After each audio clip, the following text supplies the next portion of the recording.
right, we're here at the Valemount Climbing Club, which is just getting ready to open in the next little while. And I'm here with Rebecca, Kelsey, and John. Guys, it's amazing you've come this far in such a short period of time. I want to ask you to kind of walk us through it. First of all, we're going to start with what is the Valemount Climbing Club and why did you decide to do it?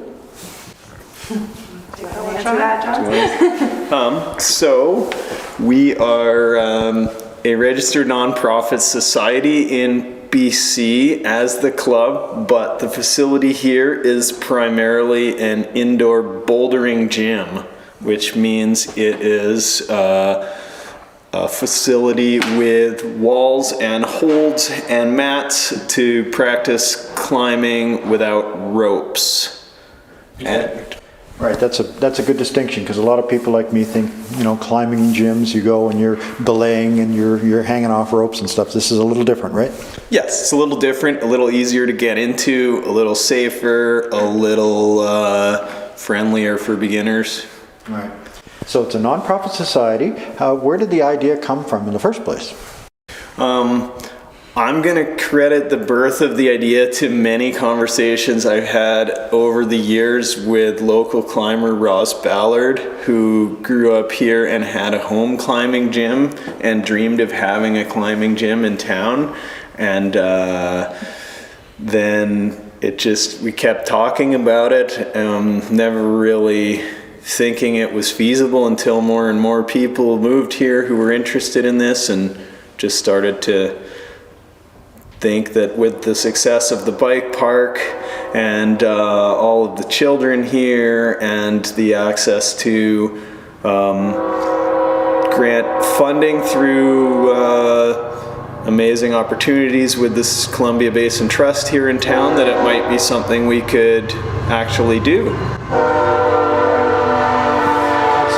As the train goes by here in Valemount, as it always does, we'll talk a little bit more about it because it's quite something to take an idea, you know, a conversation with a friend, and then a few years later, you're opening a gym to do it. So, did you think you'd be able to do it? Like, I mean, realistically? I think we took it incrementally, so starting with just getting the business plan and designs made by High Performance Climbing before we applied for the actual money to build the walls was a big point of just understanding, yes, this is feasible, this is something that can happen. And then last year with the Columbia Basin, we were just hoping and praying that people would support us, and we're really excited that they did. And until last week when they put the walls in, it didn't really feel real. But now it's like, okay, the walls are here, it's happening. We had a lot of renderings of videos online before we created a website and social media following to kind of get that buzz going, but it was just a lot of digital videos that were like, this is what it's going to look like. Yeah. Well, it's pretty amazing that we're here. So let's. What I want to do with people today is have you walk me through and walk everybody through where we are in the facility. So, what is this area that we're in, and tell us what's going to happen here. Yeah, so this is the entrance of our facility. People will come in and we'll have waivers be able to be signed here, have some rental shoes, and when people come in, we'll make sure that they get a tour of the gym, understand the risks of climbing, understand what it means to climb, and pay us some money.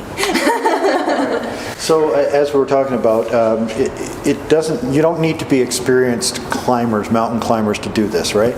No, there'll be so many different routes that we can have for basic beginner 2-year-olds to super advanced climbers. Right, and the gear also, it's not like going up and buying a $3,000 mountain bike to get you going here, right? What is the gear that you need? So basically you need a set of these shoes here, which have got a special rubber that kind of will grip the wall, and some chalk. That's it. Okay, and the chalk goes on your hands to help grip, right? Yeah, it's like kind of helps dry your hands out. Put the liquid chalk on. traditionally used powdered magnesium chalk, but more and more gyms are going to this liquid form because it's cleaner and leads for or lends towards having better air and better environment to work in. And seems to work just as well. Right, so you don't have to worry about all the chalk dust flying around and choking everybody, right? Yeah. Yeah, exactly. And it's also antimicrobial, so it helps, like, with being a nonprofit and having like a limited staff, it helps us to like keep stuff safe and clean for everyone. And fortunately, we know all about that now. Yeah. Microbial stuff. Yeah. Okay, and so it's a nonprofit society. You're going to be obviously taking the money and putting it back into operations and repairs and things of that nature. What are the members, like how is it going to be a daily thing or a monthly thing or yearly? How does it all work? We will have lots of different options for payment. So one of the options will be a daily pass, which will be around $12 for adults and a little bit less for kids and seniors. And with that pass, it will be when we have open hours, when we have some volunteers in here helping us run the facility and bring you in, show you around. So the drop-in rate is only going to be available for some small times during the week. We'll also have a monthly pass, which is also the yearly and all access pass. And the way that that will work is we'll have a QR scanner outside, and the scanner will give you a member code. You scan that code and we'll know who's coming into the gym.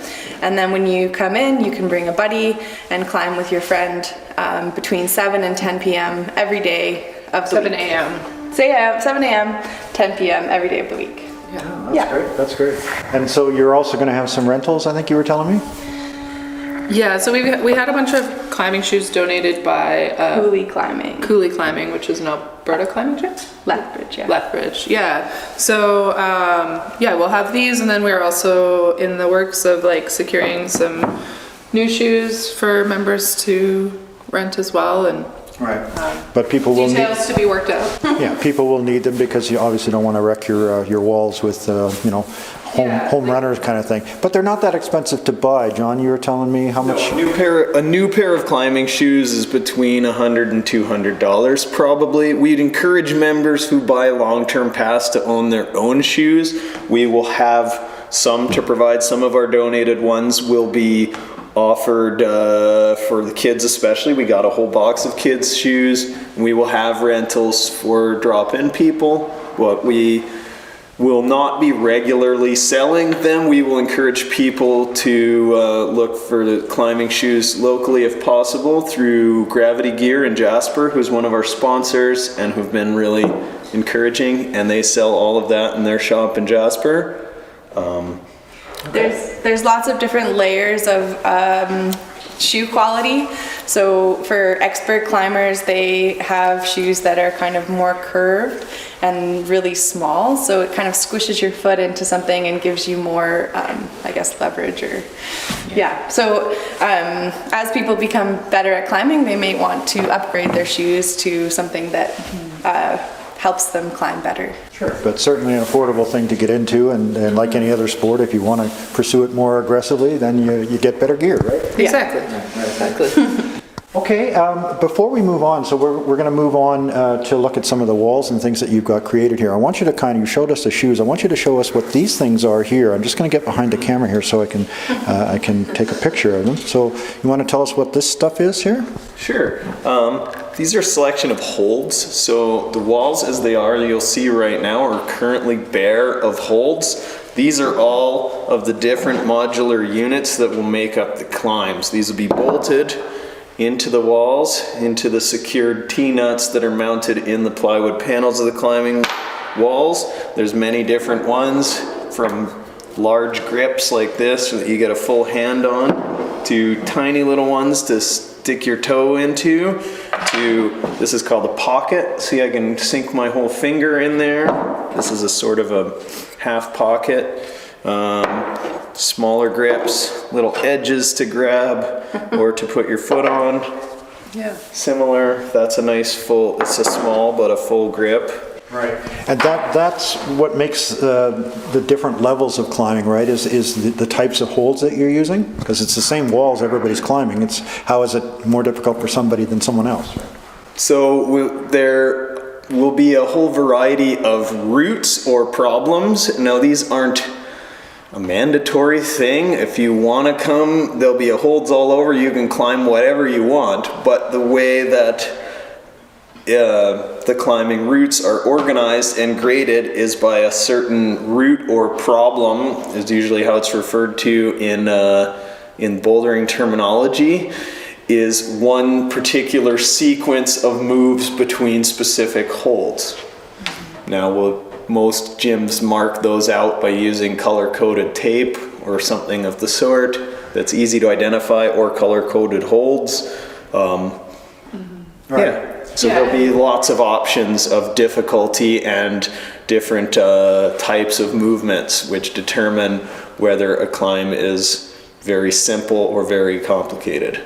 Right, and as we were talking about before, this is not something that you need to be experienced at to do, but you can take it to really high levels of difficulty as you do it. You could have toddlers you even have a wall you're going to show me here that little kids can climb as well and get that in their blood, sort of thing, right? Yeah, Exactly. I think last year was the first year climbing was in the Olympics, so you can really take it pretty far, and with the problems that John was talking about, they're like full body puzzles, really, and so as you try them over and over again, you might not succeed the first time, but that's what keeps you coming back, is wanting to succeed at a certain sequence. Mm-hmm. Right. Okay, well, while we're in this area, because it doesn't really apply to sort of the other areas here, this, in addition to grant funding, which you mentioned, and you talked about CBT, CIP, AAP grants over the last couple of years to help you get the facility and get the plans, etc. There's been a lot of other sponsors. You want to talk about who the sponsors have been? Yeah, we've had some really amazing support from local sponsors, the Rocky Mountain Goat newspaper, Caribou Trail Creations, Vale Coffee. Who am I missing? Mountain Voice Soundwoods has donated lumber for the finishing here in our structure. Our largest sponsor to date of contractors in the area is Quest Disposal. We've had lots of other in Jasper, interests. we have Lole. They have donated a bunch of yoga mats and yoga blocks and balls, so we can have some exercise rooms upstairs. And then Wild Mountain Clothing, they have a location in Jasper. They've also donated a bunch of duffel bags for us to be able to set our routes easily, and some money from them. And then we mentioned Gravity Gear. Yeah, and Gravity Gear in Jasper is the climbing outlet that's close by, so they've been really generous in donating some money and some time from their staff. Right. And just so people don't think you're kind of flying by the seat of your pants here, you told me earlier that you created a business plan to make sure this works, and you actually got this from someone else who's very experienced with this. Yeah, we got our business plan template from Impact Climbing out east. They have a climbing wall empire. They make lots of the climbing walls out east and across Canada. And so the business plan was developed for climbing gyms starting out that has kind of the system, developed how a climbing gym works and how it will be used by certain population size and interest. Well, that's really cool. It's sort of like a franchise, but without having to buy the franchise sort of thing. You get the knowledge. Yeah. Very cool. Okay, I think now we'll take a look at some of the other areas. So let's go for a walk, and we'll come back and see another wall. Okay, so we're here in the very first room where you come in from the door, and you've done your waivers, you've done your registrations. What is this area? This is the children's climbing area, so for people generally under 5, most likely, because the ceilings are pretty short here. Okay, and so kids can come in, get some basic instruction if they haven't got it already, although most kids can climb rings around me. Yeah, definitely, and they know what to do. Yeah, it's a good area to begin, and kids will be able to come in with their caregivers and test out the wall, which is going to have a bunch of holds like this behind John here. And be kept separate from other users in a way too, to keep everyone safe. Yeah. And Kids are surprisingly natural climbers, and most adults will notice that they have to work a lot harder to train their bodies to do things that a 4-year-old does instinctively. Yeah. Right. They don't have the natural fear that we do. No. Right. And so, just so people understand, I mean, we're in a work in progress here. There's plywood everywhere, and there's a hard concrete floor, and people are going to look at this and go, wait a minute, I'm not climbing on a concrete floor. What's going to go down here when you're finished? Yeah, we're gonna get some mats in the next couple weeks from the guys who made our walls. They've made custom mats that fit our space perfectly, and those are high density foam, so they're made specifically for climbing, for falling off a wall and not being injured. Yeah, and that company who we haven't mentioned, I don't think yet, who has done all of the design and engineering and installation of our climbing wall systems is High Performance Climbing Walls, based in Vancouver Island. So the only BC-based design firm with engineering and oversight and planning for all of this. So they've really made this happen for us. Right. Again, so it's not, people don't worry about it. It's not a Valemount thing where a bunch of guys got together and threw up some walls, right? This is architecturally designed, and it's a company that knows what they're doing who built this, right? Yes, absolutely. Not to say that people here don't know what they're doing, but they've done these walls and they've had them certified, right? Yes. Cool.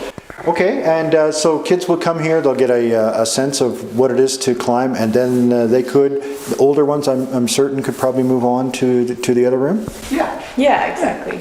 Okay. All right, and so when you come in, you're going to see a bunch of holds like that. We'll get a closer picture of that hold on there, and then the kids can climb various routes in here, and the parents can be on the other side there, ruining the day where their kids are going to be climbing way above 14 feet above their heads, but they do that now anyway. Cool, okay, so let's move on to the next room.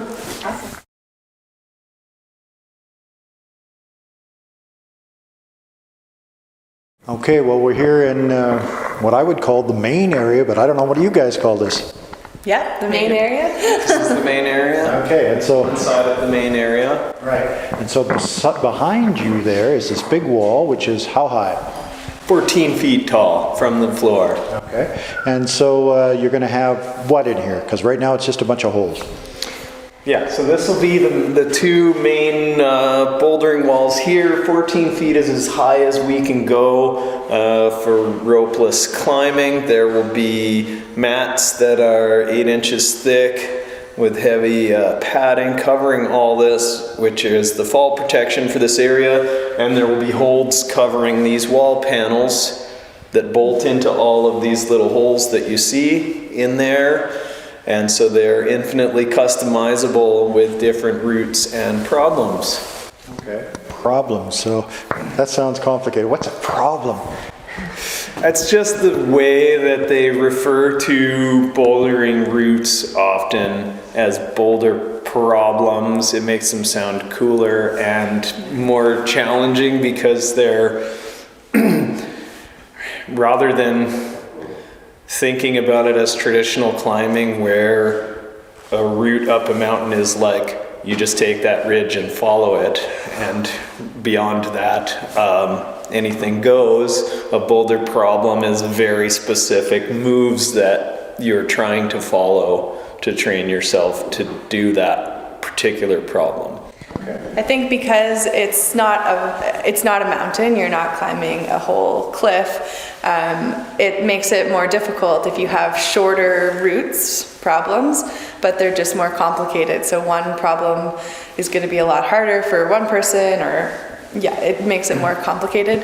And I guess what people think of when they think of climbing is just like, oh, getting up to the top. And so it's not necessarily getting up to the top. It's more getting up to the top using more and more complicated tiny holds. Yeah. Or whatever, Yeah, and like the way that a problem will work too is that most problems, and this is where the grading will come in, has got a crux, and that's always the kind of like hardest move of a problem. So a lot of times if you watch videos on YouTube or you talk to people who have been involved with the sport, like it's a problem because they'll break it down into these different sections. So like you might be able to do the first 4 moves of a problem, and then you get to the crux or like a particular move that maybe for your height or like whatever, like your body, that particular move is more complicated. So you're now solving that problem to figure out how to get to that next move. So by the time you've gone through, say, 10 moves, you've had to solve like different steps of that.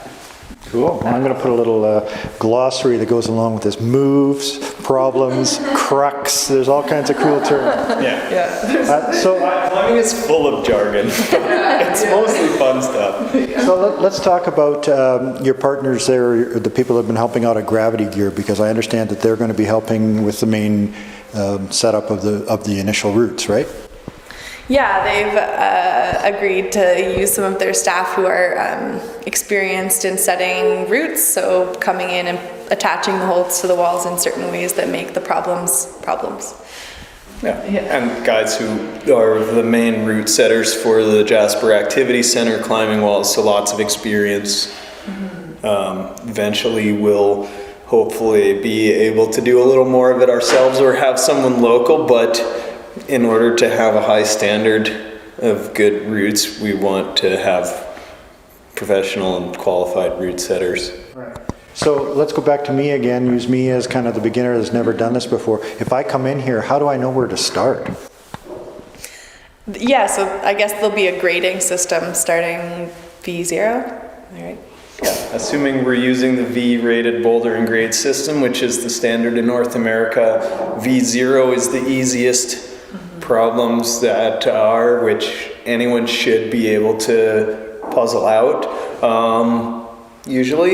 And then I think, currently the hardest bouldering routes in the world are V16, V17 now. We were talking about this, we couldn't remember what the world record is right now, but it won't be V17 in the climbing gym. Like, I think gyms generally go up to about like 9, 10, 11, kind of, like that's pretty extreme. That's pretty extreme. Like those teeny little holds we were showing earlier, you're using those. So will they be color coded or will they be numbered? Or how does it work if I come in here and I don't have somebody who's already done it before? Probably both, and it should be obvious enough that you won't have any problems. There'll be a chart explaining the grades and their equivalent in rock climbing grades for those people who have outdoor climbing experience, but not the bouldering or just the easiest to hardest, and then the routes will be color coded and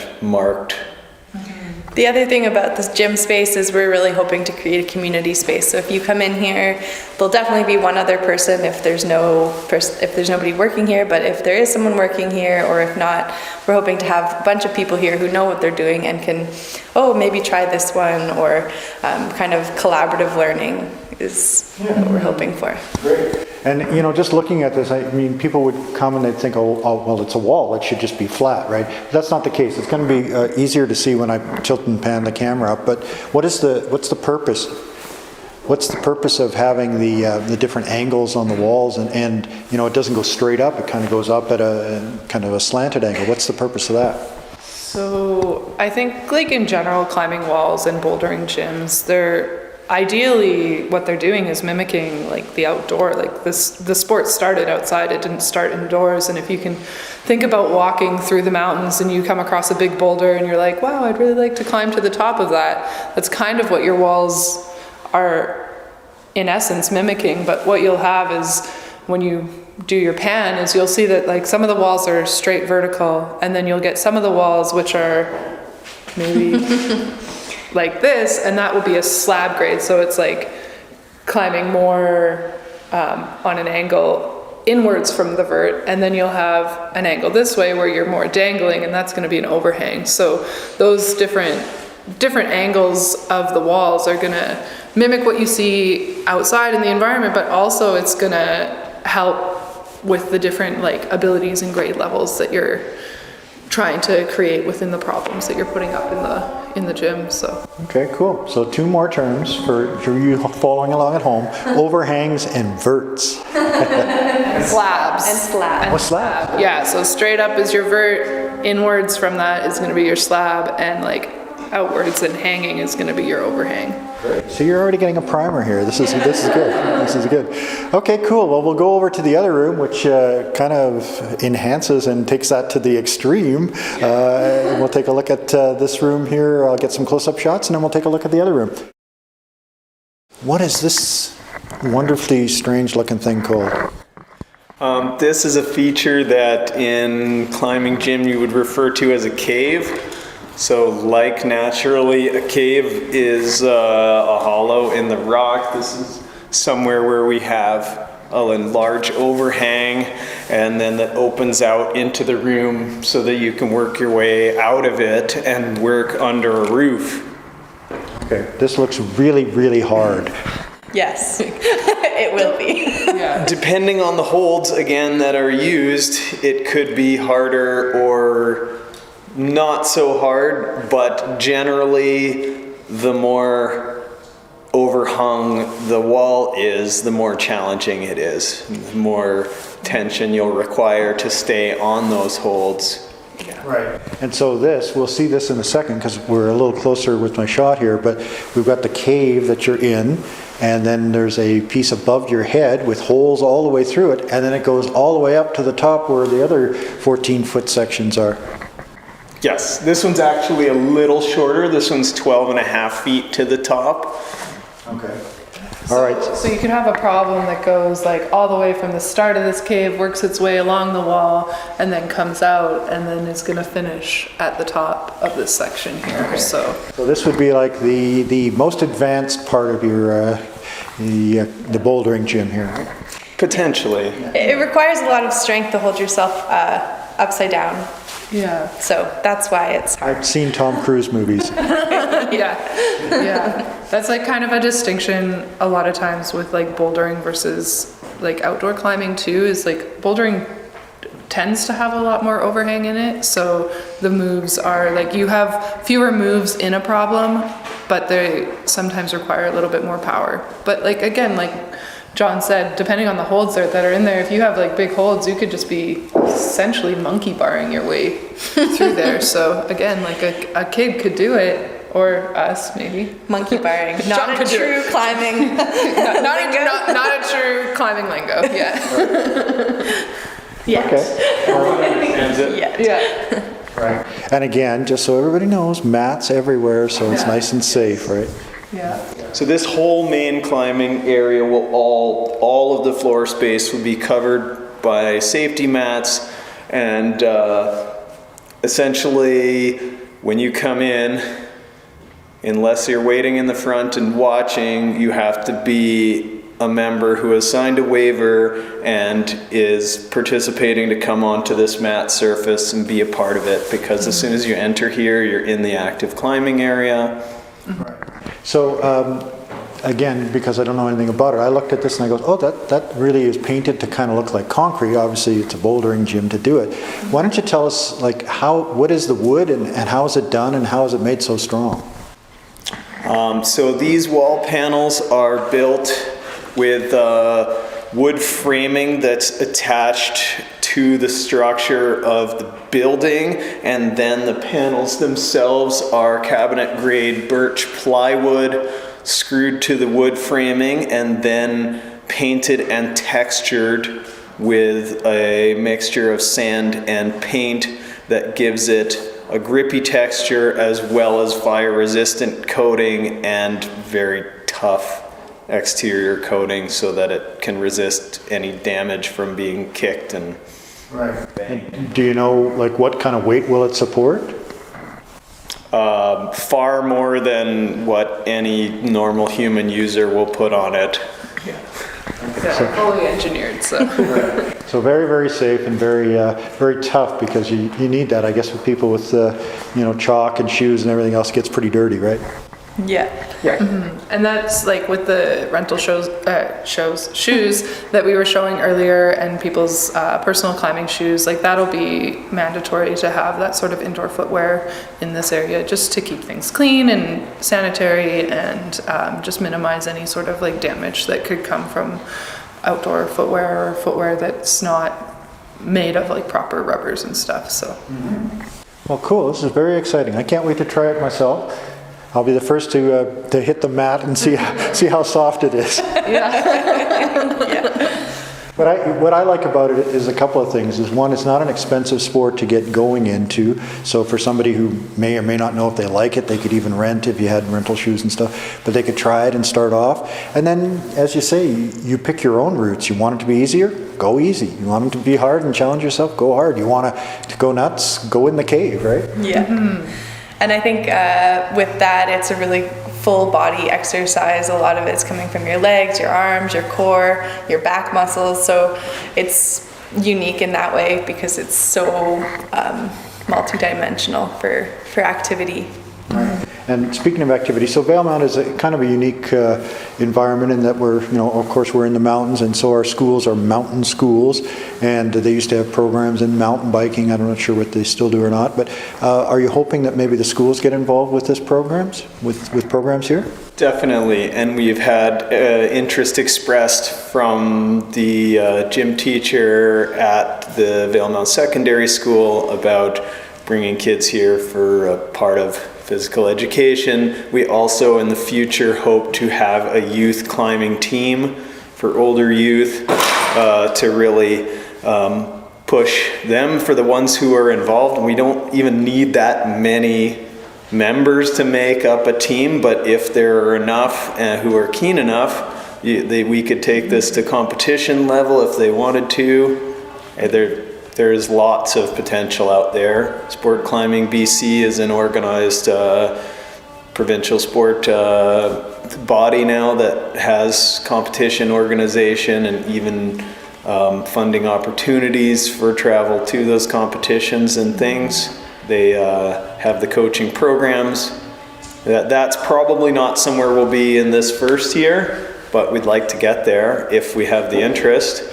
Right. And it's, for those who don't realize that this was the first year in the Summer Olympics that climbing was an actual recognized sport, right? Mm-hmm. Definitely. And there was 3 divisions of lead climbing, speed climbing, and bouldering. So it's, just one of the standard aspects of the sport now in its indoor and competitive variety. And we've got quite a bit of interest from young people already. We hope that they get engaged. There's not very many options for things for young people to do inside in this town.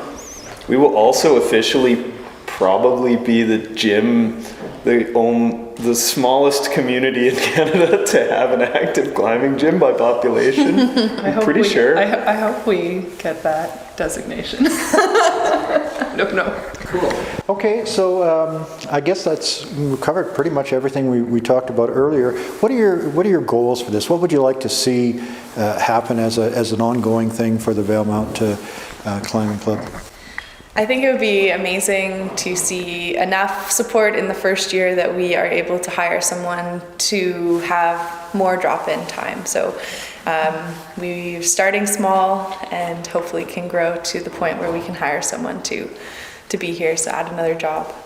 At least one. At least. Maybe more. Yeah. Maybe one manager and another couple part-time staff. And I don't want to put you on the spot, but you're opening, let's say, a couple of weeks, a few weeks, right?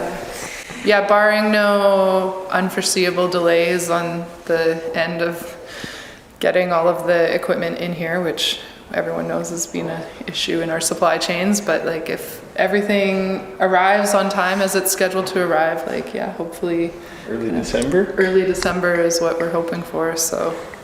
What will be your starting hours? Do you have that set yet, or? No. We're looking to announce those at our AGM, which is gonna be on Tuesday. Okay, shameless plug. Where's it gonna be? It's gonna be here in the gym, Tuesday, November 15th at 7 p.m. Okay, make sure you come on down and get some more information about this. Check it out. I'm sure they'll give you a tour, right? Yeah. Awesome. Well, I'm really looking forward to it. Thanks very much, guys, for taking this time with me today and with everybody and walking us through it. And best of luck on your opening. We'll be back for the grand opening and see how it all goes. Excellent. Thank you. Thank you so much.